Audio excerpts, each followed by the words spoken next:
Hi, we are back with chapter 6 of Pictures of Hollis Woods.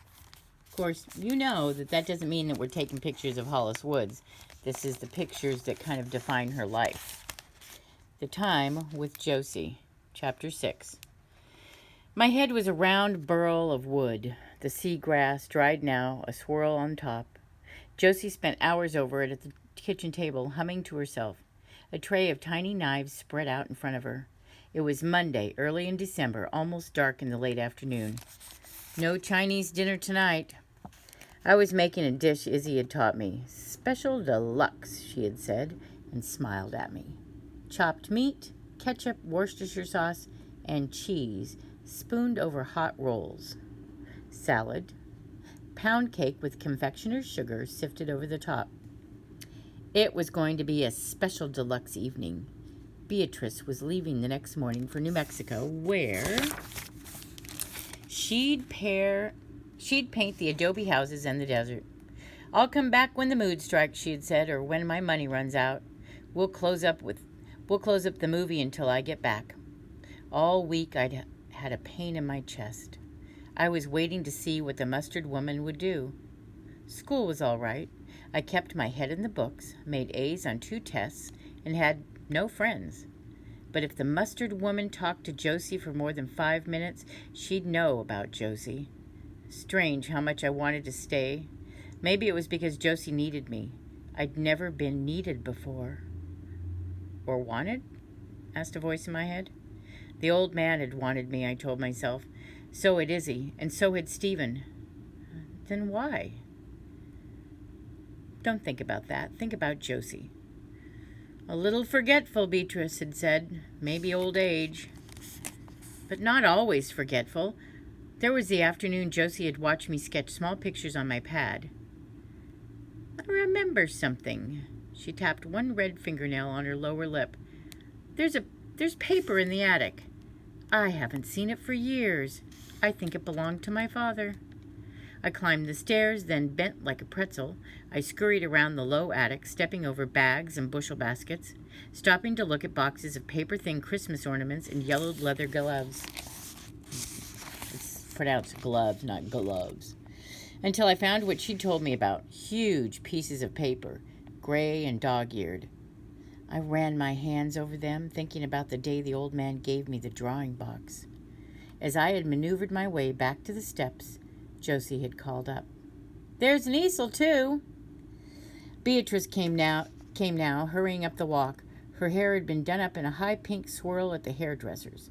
Her nails matched, and so did her huge pink purse.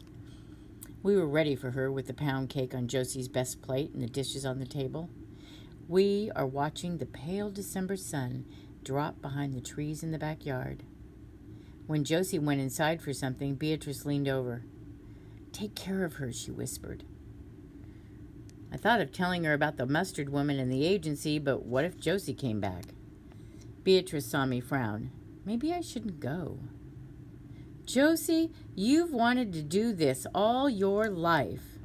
But go, I said, wishing I could go too. I'd take the short line bus up through New York State.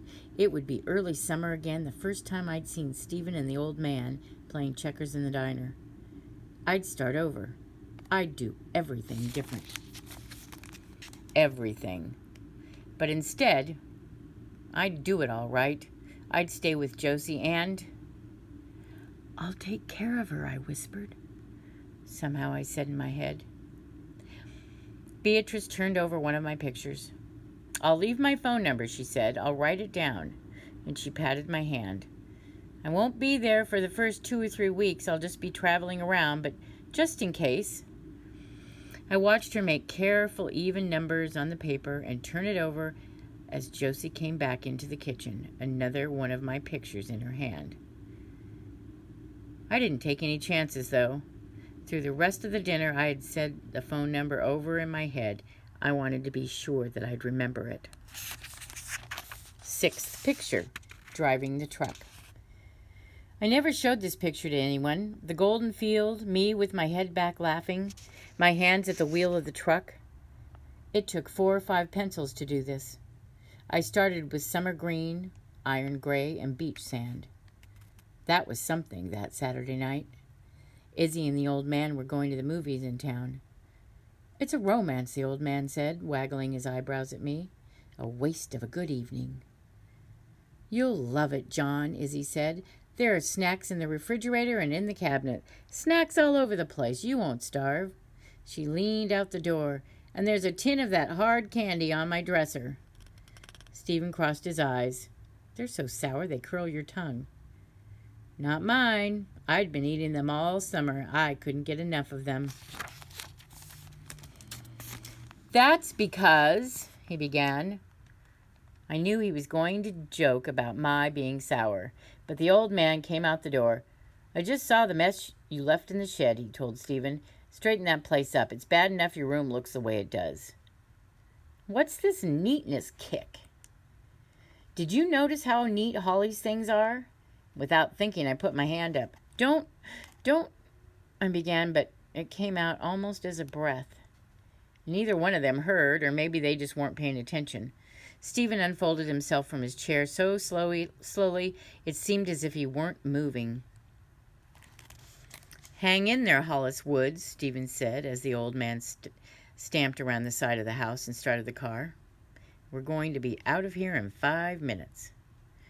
Where? Already he was running around the side of the house to the shed. I sat there listening as he threw things around for a few minutes, and then he was back. I'm going to teach you to drive. Good thing they took the car instead of the truck, and he dangled the keys in front of my nose.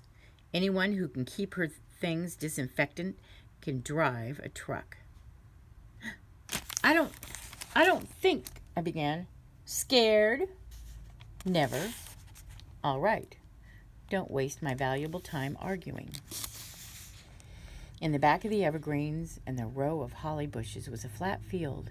The old man kept it mowed against snakes, rattlers that struck blind in the summer. Don't worry, Stephen said, sliding into the truck.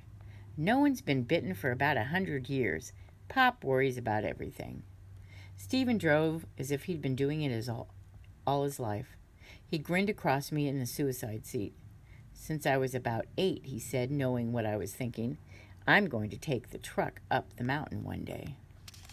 He showed me the gears and the pedals, and then we switched seats, and so I drove in that field in the summer evening light, Stephen shouting directions as I lurched through the ruts, bucking, stalling, starting up again with gear-grinding noises.